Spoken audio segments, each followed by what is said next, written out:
Hello friends, welcome to my YouTube channel GK quiz. GK quiz में आप सभी का बहुत बहुत स्वागत है।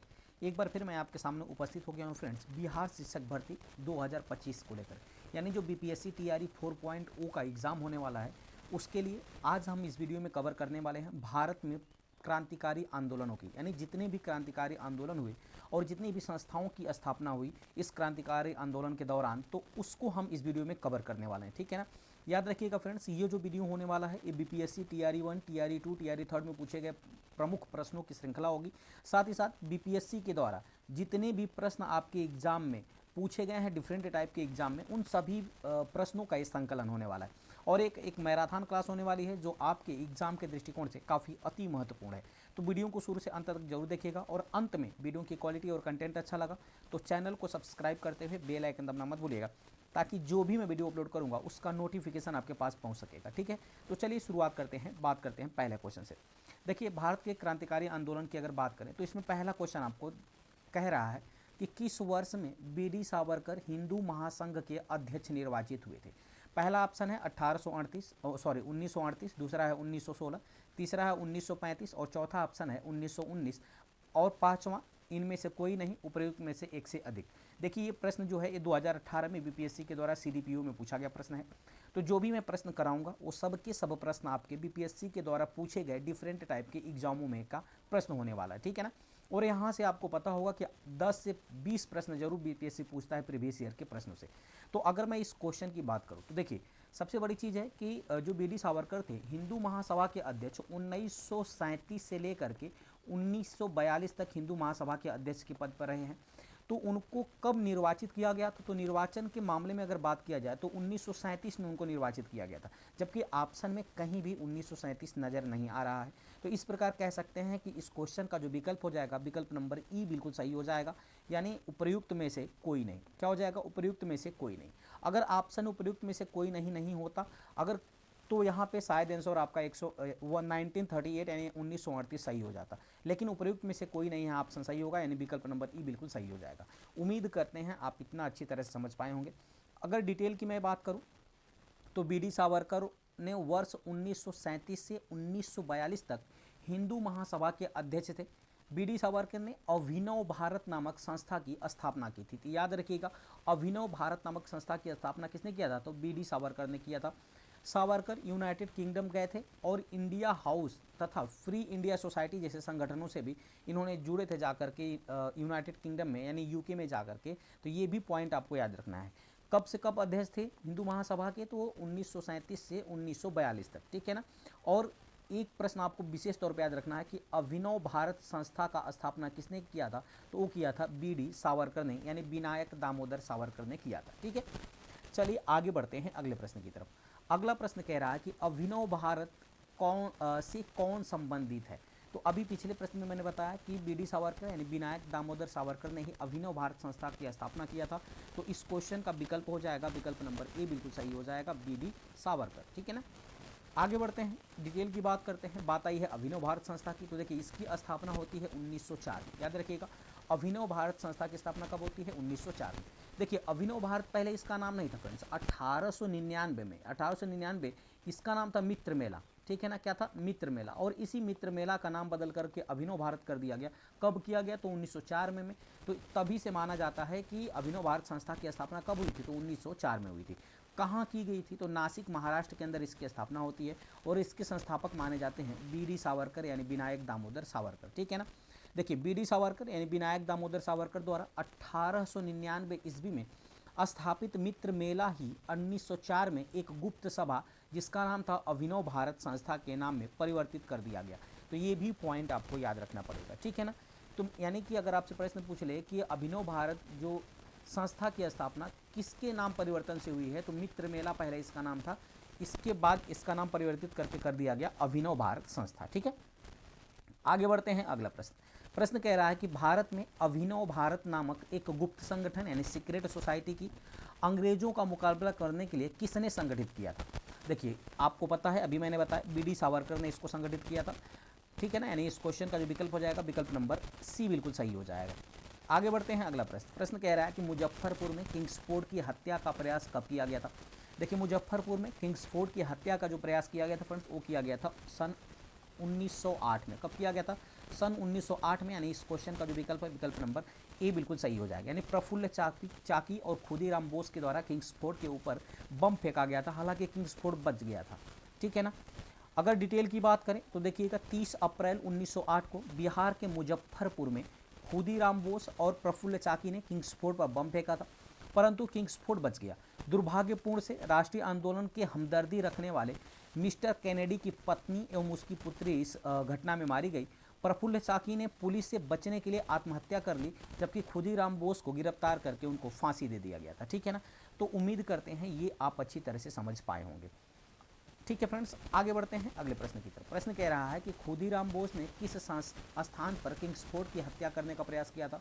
देखिए खुदीराम बोस और प्रफुल्ल चाकी ने मुजफ्फरपुर, बिहार के मुजफ्फरपुर में इन्होंने बम फेंका था। ठीक है ना। तो इस क्वेश्चन का जो विकल्प हो जाएगा, विकल्प नंबर सी बिल्कुल सही हो जाएगा। अगला प्रश्न है कि निम्नलिखित में से काकोरी कांड से संबंधित नहीं था। देखिए काकोरी कांड से की बात करें तो देखिए काकोरी कांड का पहली बार नया नाम क्या हो गया है? ठीक है ना। तो ये आपको कमेंट करके बताना है कि काकोरी कांड को नए नाम से क्या जाना जाता है। ठीक है। देखिए इसमें राम प्रसाद बिस्मिल भी शामिल थे, राजेंद्र लाहिड़ी भी शामिल थे, अशफाक उल्ला खां भी शामिल थे, जबकि कह रहा कौन संबंधित नहीं था, तो वो थे फ्रेंड्स सूर्यसेन। सूर्यसेन काकोरी षड्यंत्र या काकोरी कांड से संबंधित नहीं थे। अकॉर्डिंग टू क्वेश्चन विकल्प नंबर बी बिल्कुल सही हो जाएगा। ठीक है ना। आगे बढ़ते हैं अगले क्वेश्चन की तरफ। अगला क्वेश्चन है कि जिम्मरमैन योजना से संबंधित व्यक्ति था या थे? तो जिम्मरमैन योजना से संबंधित व्यक्ति कौन थे? तो उसमें लाला हरदयाल भी थे, भूपेन दत्त भी थे, वीरेंद्रनाथ चट्टोपाध्याय भी थे। यानी इस प्रकार कह सकते हैं कि इस क्वेश्चन का विकल्प नंबर डी बिल्कुल सही हो जाएगा। उपर्युक्त सभी क्या हो जाएगा? उपर्युक्त सभी हो जाएगा। ठीक है। अच्छा, अगर डिटेल की बात करें तो प्रथम विश्व युद्ध के दौरान भारतीय क्रांतिकारियों ने जर्मनी से शस्त्र एवं गोला बारूद मंगाने की योजना विदेश में रह रहे भारतीयों की सहायता से बनाई थी, जिसे हिंदू जर्मन षड्यंत्र या जिम्मरमैन योजना के नाम से भी जाना जाता है। ठीक है। इसमें लाला हरदयाल, भूपेंद्रनाथ दत्त, वीरेंद्र चट्टोपाध्याय, ये तीनों ही इस योजना से संबंधित थे। ठीक है ना।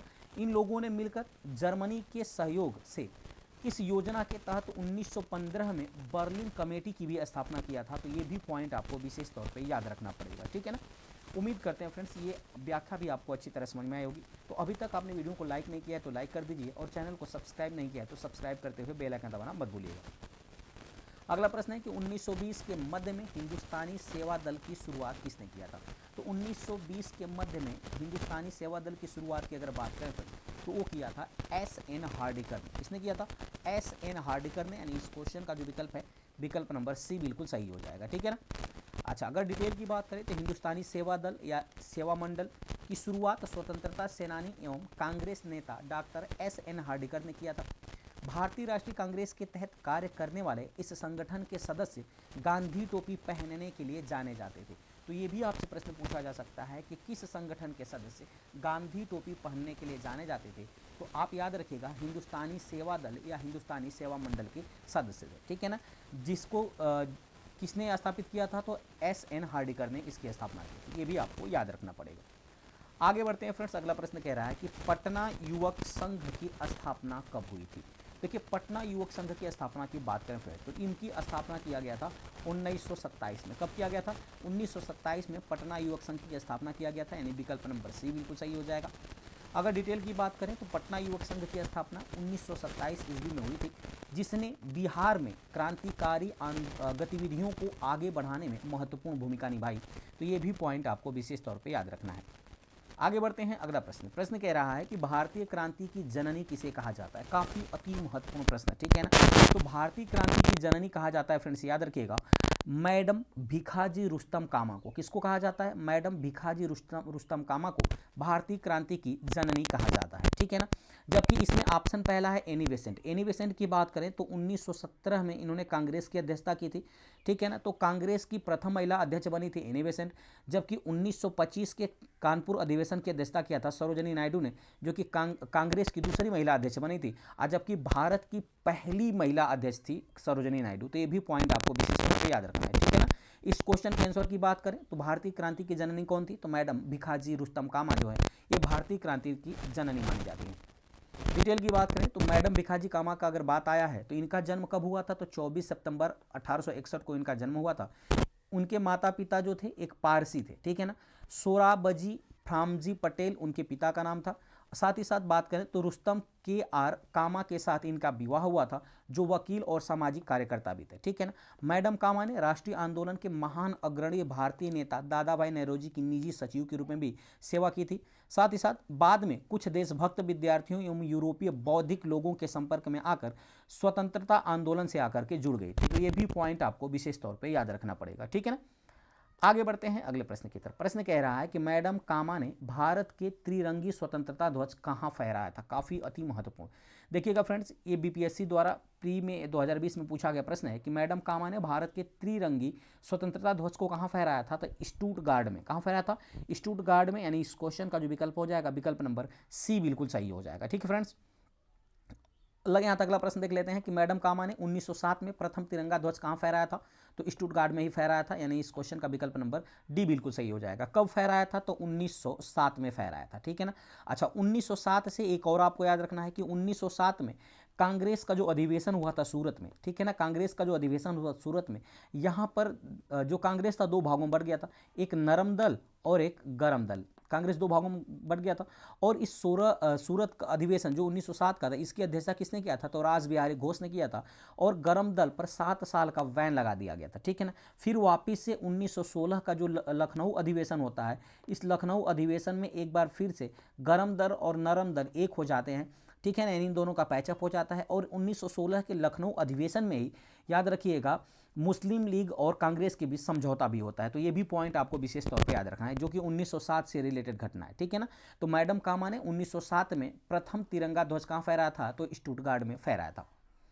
आगे बढ़ते हैं अगला प्रश्न। प्रश्न कह रहा है कि किस वर्ष हिंदुस्तान रिपब्लिक एसोसिएशन की स्थापना किया गया था। देखिए, हिंदुस्तान रिपब्लिक एसोसिएशन की जो स्थापना की गई थी फ्रेंड्स ना, वो की गई थी 1924 में। कहाँ की गई थी, 1924 में। यानी इस क्वेश्चन के जो विकल्प हो जाएगा, विकल्प नंबर बी बिल्कुल सही हो जाएगा, ठीक है ना।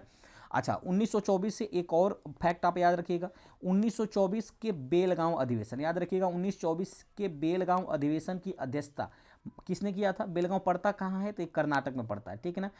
और 1924 के बेलगांव अधिवेशन की अध्यक्षता किया था महात्मा गांधी ने। किसने किया था, महात्मा गांधी ने। और इसी अधिवेशन में गांधी दास समझौते को भी स्वीकृति प्रदान किया गया था। तो ये भी पॉइंट विशेष तौर पे याद रखना है, ठीक है। 1924 की दो घटना, पहली बात हिंदुस्तान रिपब्लिक एसोसिएशन की स्थापना हुई थी। दूसरी घटना कि गांधी जी मात्र एक ही अधिवेशन के कांग्रेस की अध्यक्षता की थी, वो था बेलगांव अधिवेशन, कर्नाटक में स्थित है। और कब किया था, तो 1924 में। तो ये भी पॉइंट आपको विशेष तौर पर याद रखना पड़ेगा। आगे बढ़ते हैं, डिटेल की बात करें तो देश में उचित ढंग से क्रांतिकारी आंदोलन का संचालन करने के उद्देश्य से अक्टूबर 1924 में युवा क्रांतिकारियों ने कानपुर में एक सम्मेलन बुलाया था, हिंदुस्तान रिपब्लिक एसोसिएशन, ठीक है ना, नामक क्रांतिकारी संगठन की स्थापना किया था इस सम्मेलन के दौरान। अगर इसके संस्थापक की बात करें तो इसके संस्थापक हैं सचिंद्रनाथ सन्याल, राम प्रसाद बिस्मिल, जोगेश चंद्र चटर्जी, चंद्रशेखर आज़ाद। यानी इन लोगों ने मिलकर के हिंदुस्तान रिपब्लिक एसोसिएशन यानी HRA की स्थापना किया था। तो ये भी पॉइंट विशेष तौर पे याद रखना पड़ेगा, ठीक है। आगे बढ़ते हैं अगला प्रश्न। प्रश्न कह रहा है कि कर्जन वाइली की हत्या के आरोप में किसे मृत्यु दंड दिया गया था। काफ़ी अति महत्वपूर्ण प्रश्न। देखिए, कर्जन वाइली की हत्या के आरोप में याद रखिएगा मदन लाल ढींगरा को। किसको, मदन लाल ढींगरा को। यानी इस क्वेश्चन का जो विकल्प है, विकल्प नंबर ए बिल्कुल सही हो जाएगा। कर्जन वाइली की हत्या के आरोप में मदन लाल ढींगरा को मृत्युदंड यानी फांसी की सजा दिया गया था। यानी विकल्प नंबर ए बिल्कुल सही हो जाएगा, ठीक है। आगे बढ़ते हैं। अच्छा, एक पॉइंट आप और याद रख सकते हैं कि उधम सिंह ने किसकी हत्या किया था, तो माइकल ओडायर की। उधम सिंह ने किसकी हत्या किया था, माइकल ओडायर की हत्या किया था। ये एक बार प्रश्न आपके एग्जाम में पूछा जा चुका है, ठीक है ना। माइकल ओडायर की हत्या किया था उधम सिंह ने, ठीक है। आगे बढ़ते हैं, डिटेल की बात करें तो कर्जन वाइली की हत्या 1 जुलाई 1909 को लंदन में मदन लाल ढींगरा ने गोली मारकर किया था। वाइली भारत मंत्री के एक बॉडीगार्ड के रूप में नियुक्त थे। 17 अगस्त 1909 को मदन लाल ढींगरा को फांसी की भी सजा दे दिया गया था। तो ये भी पॉइंट विशेष तौर पे याद रखना है, ठीक है। आगे बढ़ते हैं अगला प्रश्न। प्रश्न कह रहा है कि काकोरी ट्रेन डकैती कांड में किन क्रांतिकारियों को फांसी की सजा दी गई थी।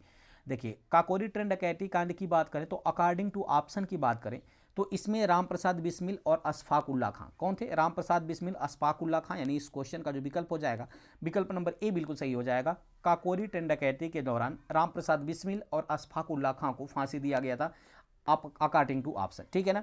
अच्छा, इसमें एक ऑप्शन है प्रफुल्ल चाकी और खुदीराम बोस। देखिए प्रफुल्ल चाकी और खुदीराम बोस ने किंग्सफोर्ड पर, याद रखिएगा किंग्सफोर्ड पर मुजफ्फरपुर के अंदर बम फेंका था, हाँ ठीक है ना, किंग्सफोर्ड में बम फेंका था 1908 में। कब फेंका था? 1908 में। हालांकि किंग्सफोर्ड बच गया था।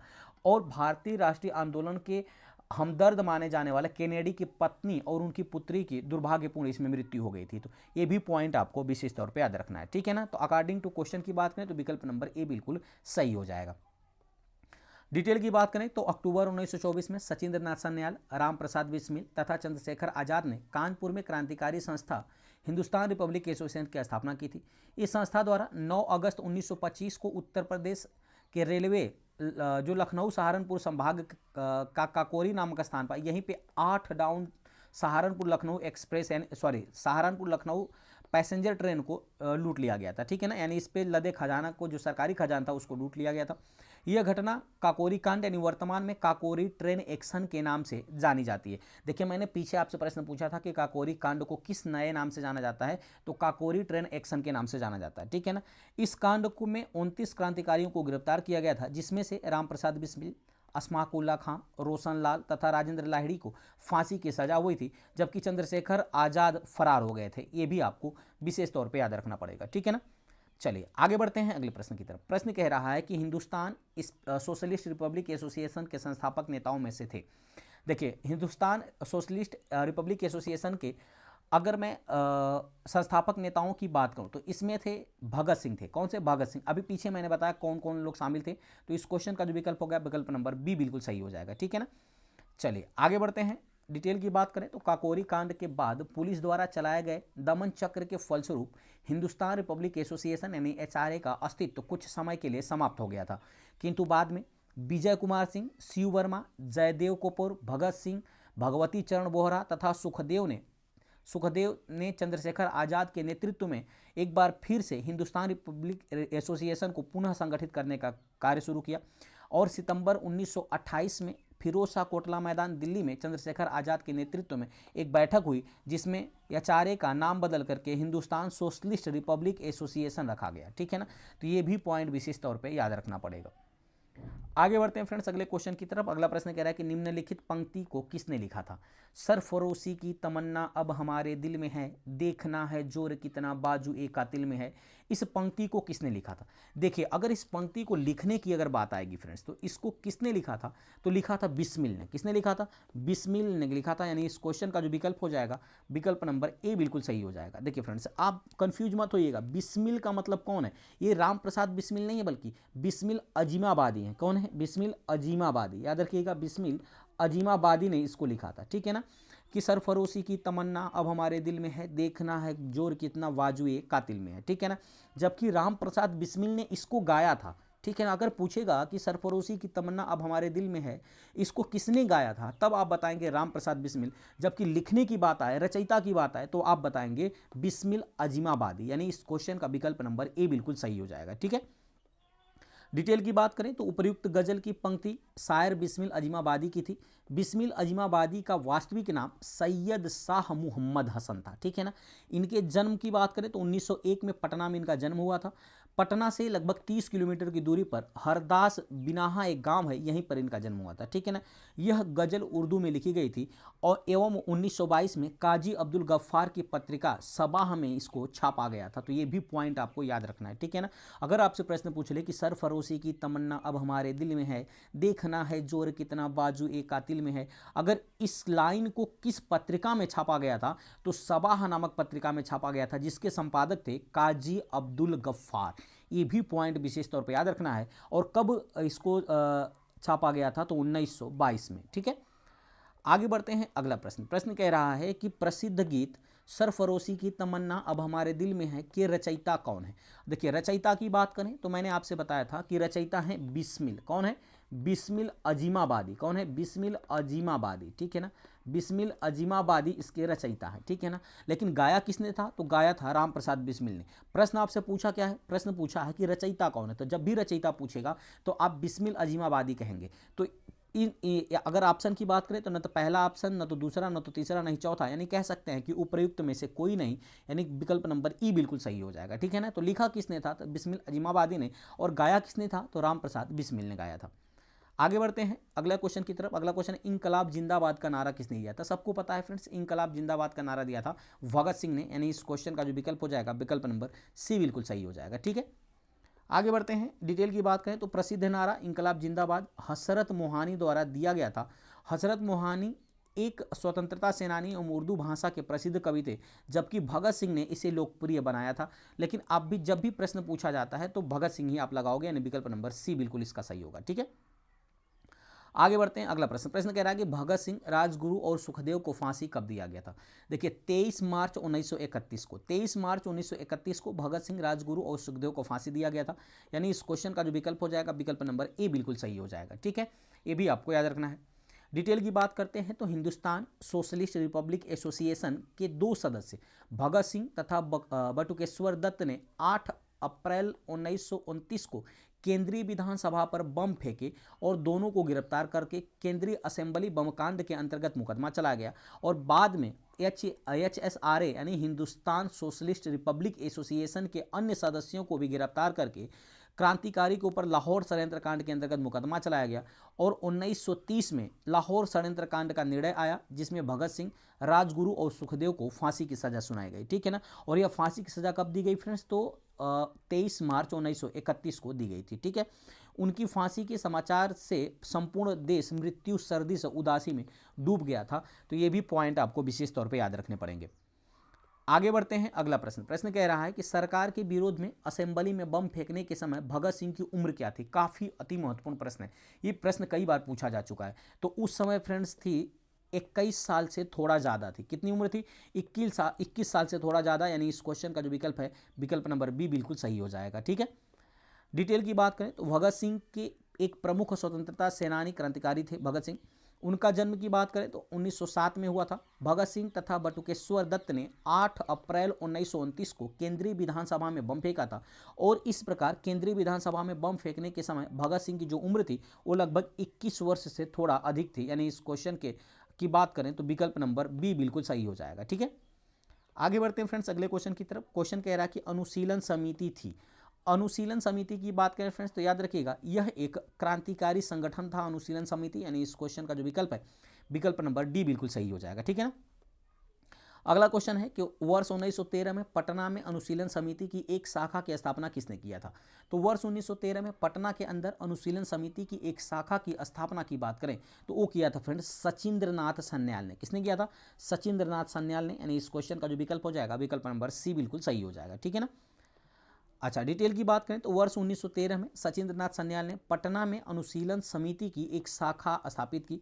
सचिंद्रनाथ सन्याल का जन्म बनारस में हुआ था। उन्होंने अपनी आत्मकथा बंदी जीवन शीर्षक में लिखी थी, तो ये भी आपको याद रखना है। सचिंद्रनाथ सन्याल की आत्मकथा को किस नाम से जाना जाता है? तो एक शीर्षक लिखा था इन्होंने जिसका नाम था बंदी जीवन। क्या था? बंदी जीवन। तो ये भी विशेष तौर पर याद रखना है। आगे बढ़ते हैं अगला प्रश्न। प्रश्न कह रहा है कि जिसने 1913 में अनुशीलन समिति की एक शाखा की स्थापना पटना में की वो कौन है? तो आपको पता होगा, तुरंत बता सकते हैं कि सचिंद्रनाथ सन्याल, यानी विकल्प नंबर ए बिल्कुल सही हो जाएगा। ठीक है, आगे बढ़ते हैं अगला प्रश्न। प्रश्न कह रहा है कि चिटगांव शस्त्र छापामारी की योजना बनाई गई थी। चिटगांव शस्त्र छापामारी की योजना की बात करें तो ये किनके द्वारा बनाई गई थी फ्रेंड्स? तो याद रखिएगा ये बनाया गया था सूर्यसेन के द्वारा। किसके द्वारा? सूर्यसेन के द्वारा, यानी इस क्वेश्चन का जो विकल्प हो जाएगा ना विकल्प नंबर ए बिल्कुल सही हो जाएगा। डिटेल की बात करें तो चटगांव, जिसे चिटगांव के नाम से भी जाना जाता है, शस्त्रागार धावे को मास्टर दा के नाम से प्रसिद्ध सूर्यसेन ने आयोजित किया था। सूर्यसेन ने बंगाल में इंडियन रिपब्लिक आर्मी यानी IRA की स्थापना की थी। इसके सदस्यों में अनंत सिंह, अंबिका चक्रवर्ती, लोकीनाथ, प्रीतिलता वाडेकर, गणेश घोष, कल्पना दत्त, आनंद कुमार गुप्त आदि प्रमुख थे। तो ये भी पॉइंट आपको विशेष तौर पर याद रखना पड़ेगा। ठीक है ना, तो मास्टर दा के नाम से कौन प्रसिद्ध था? तो सूर्यसेन। ये भी प्रश्न कहीं ना कहीं आपसे पूछा जा सकता है। निष्क्रिय विरोध के सिद्धांत का प्रतिपादन किसने किया था? तो निष्क्रिय विरोध के सिद्धांत का प्रतिपादन किया था फ्रेंड्स अरविंदो घोष ने। किसने किया था? अरविंदो घोष ने, यानी इस क्वेश्चन का विकल्प नंबर क्या हो जाएगा? डी बिल्कुल सही हो जाएगा। ठीक है ना, ये भी आपको याद रखना पड़ेगा। अगर डिटेल की बात करें तो निष्क्रिय विरोध के सिद्धांत का प्रतिपादन अरविंद घोष ने अपनी पुस्तक वंदे मातरम में किया था। उनका मानना था कि अंग्रेजों को भारत अविलंब छोड़ देना चाहिए। जब तक अंग्रेज ऐसा नहीं करते हैं तब तक उनके विरुद्ध विरोध प्रदर्शन करते रहना चाहिए। ठीक है ना। तो पहली बात, निष्क्रिय विरोध का सिद्धांत किस में प्रतिपादित किया गया था? इनकी पुस्तक थी वंदे भारत, इसमें वंदे मातरम इसमें प्रतिपादित किया गया था, ये भी आपको याद रखना है। आगे बढ़ते हैं, अगला प्रश्न कह रहा है कि सरदार उधम सिंह ने किसे मारा था? देखिए, सरदार उधम सिंह की बात करें तो सरदार उधम सिंह ने माइकल ओ डायर को मारा था। किसको मारा था? माइकल ओ डायर को, यानी इस क्वेश्चन का जो विकल्प है विकल्प नंबर सी बिल्कुल सही हो जाएगा, ठीक है ना। जबकि कर्जन वाइली को किसने मारा था? ठीक है फ्रेंड्स, कर्जन वाइली को किसने मारा था? आप कमेंट करके बताइए, मैंने पीछे बताया है कि कर्जन वाइली को किसने मारा था, ठीक है ना। आगे बढ़ते हैं, डिटेल की बात करते हैं। तो सरदार उधम सिंह ने माइकल ओ डायर, यानी माइकल ओ डायर जिसे डायर के नाम से भी जाना जाता था, इसको मारा था।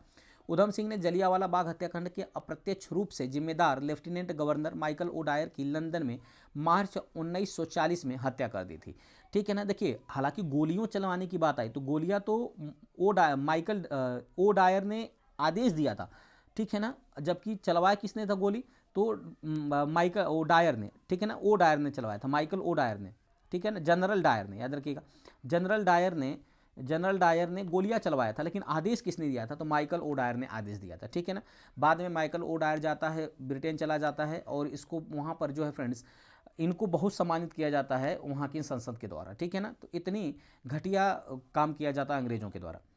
आगे बढ़ते हैं अगले प्रश्न की तरफ। प्रश्न कह रहा है कि 1923 से 28 के काल में भारतीय राजनीति में क्रांतिकारी कार्यविधियों की पुनरावृत्ति का कारण क्या था?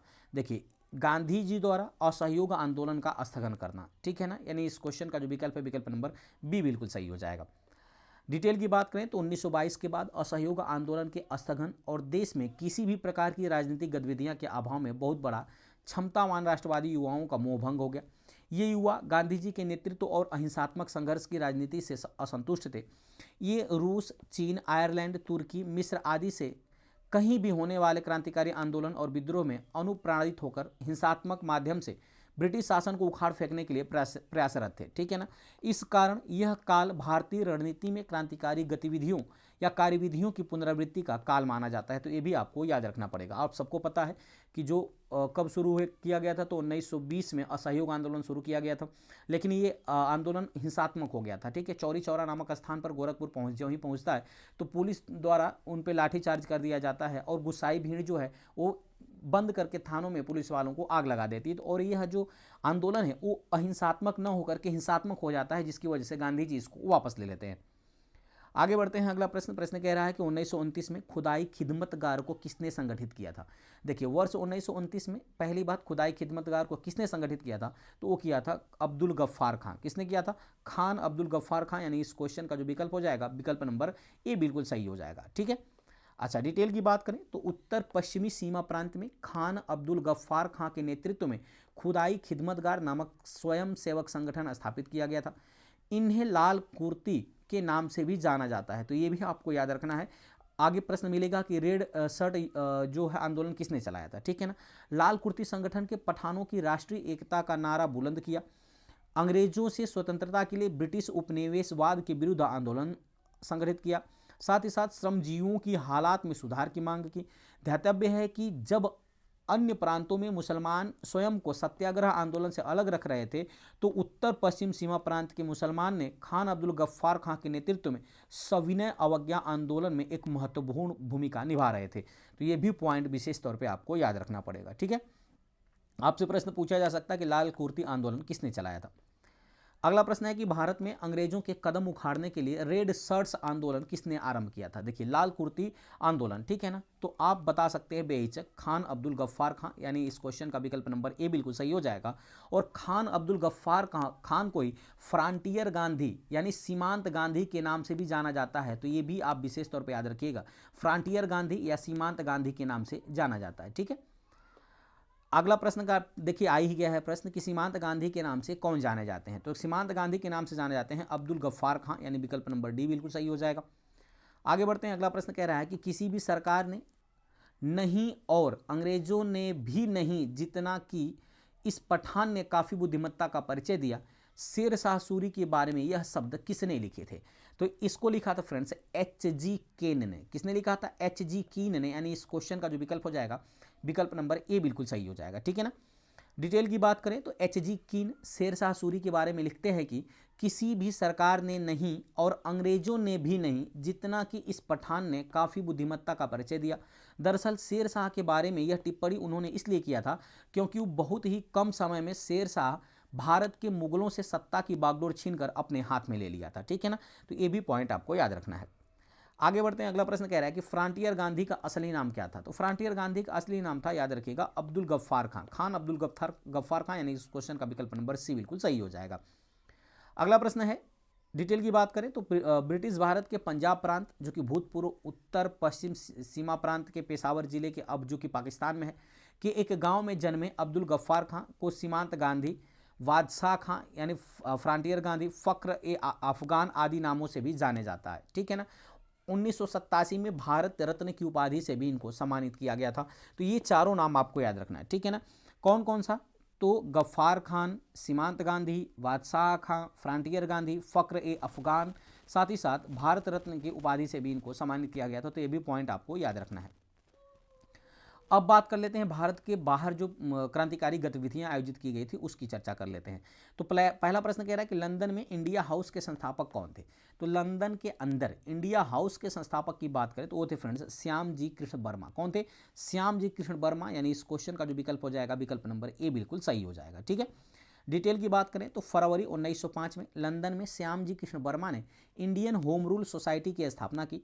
उन्होंने इंडिया हाउस की भी स्थापना की थी। यहाँ से एक समाचार पत्र द इंडियन सोशियोलॉजिस्ट का प्रकाशन भी प्रारंभ किया गया।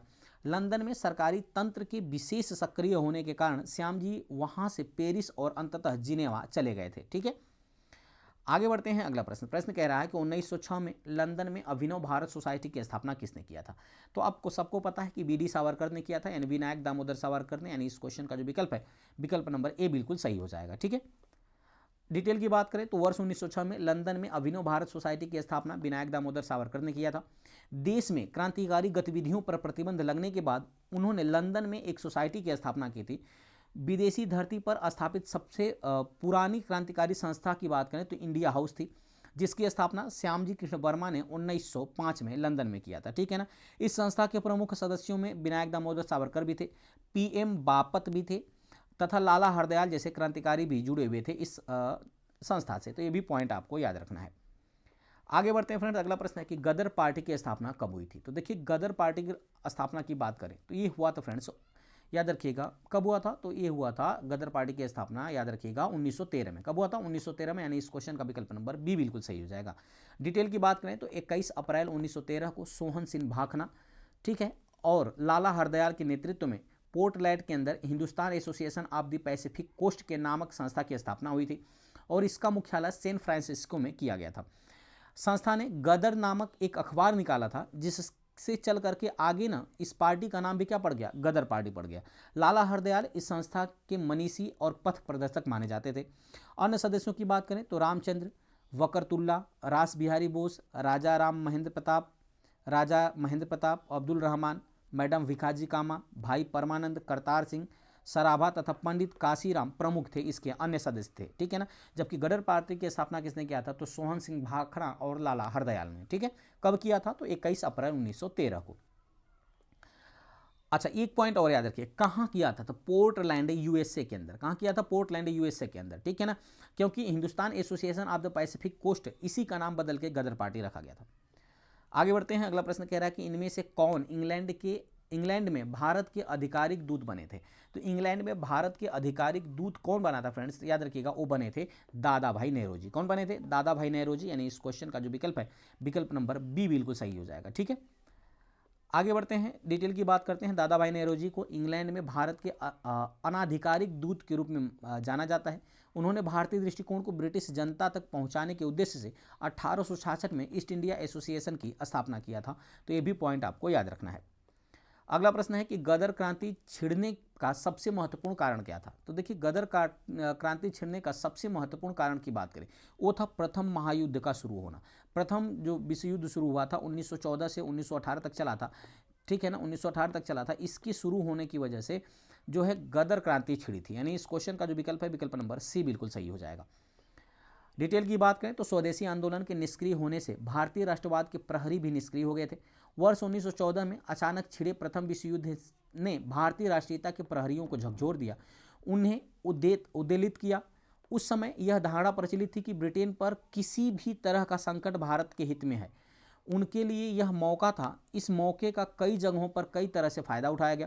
उत्तरी अमेरिका में गदर क्रांतिकारियों और भारत में लोकमान्य तिलक, एनी बेसेंट, उनके स्वदेशी संगठनों ने इस मौके का लाभ उठाया। ठीक है ना। गदर क्रांतिकारियों ने सशस्त्र संघर्ष के माध्यम से अंग्रेजी हुकूमत को उखाड़ फेंकने का प्रयास किया था। तो ये भी पॉइंट आपको याद रखना है।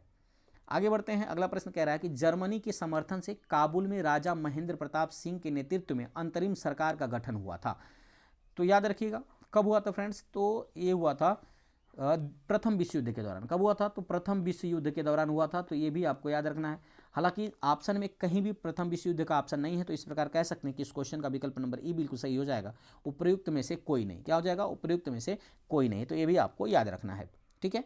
डिटेल की बात करें तो राजा महेंद्र प्रताप ने अपने सहयोगी बकरतुल्ला के साथ प्रथम महायुद्ध के दौरान 1915 में काबुल के अंदर, जो कि अफगानिस्तान में है, भारत की प्रथम अस्थायी सरकार का गठन किया था। इसमें राजा महेंद्र प्रताप स्वयं राष्ट्रपति, बकरतुल्ला प्रधानमंत्री बने थे। ठीक है ना। इसे जर्मनी तथा रूस ने मान्यता दी थी। तो ये भी पॉइंट आपको विशेष तौर पे याद रखना पड़ेगा। ठीक है। तो उम्मीद करते हैं फ्रेंड्स ये क्वेश्चन जो था वो काफ़ी अति महत्वपूर्ण था और आपके एग्जाम के दृष्टिकोण से तो काफ़ी अति महत्वपूर्ण था। ठीक है ना। अच्छा लगा होगा। अगर वीडियो की क्वालिटी, कंटेंट अच्छा लगे तो चैनल को सब्सक्राइब करते हुए बेल आइकन दबाना मत भूलिएगा, ताकि जो भी मैं वीडियो अपलोड करूंगा उसका नोटिफिकेशन आपके पास पहुंच सकेगा। ठीक है। तो चलिए मिलते हैं ऐसे ही मजेदार टॉपिक के साथ अगली वीडियो में, PYQ के साथ, यानी प्रीवियस ईयर क्वेश्चन के साथ अगली वीडियो में। तब तक के लिए बहुत बहुत धन्यवाद। Thanks for watching.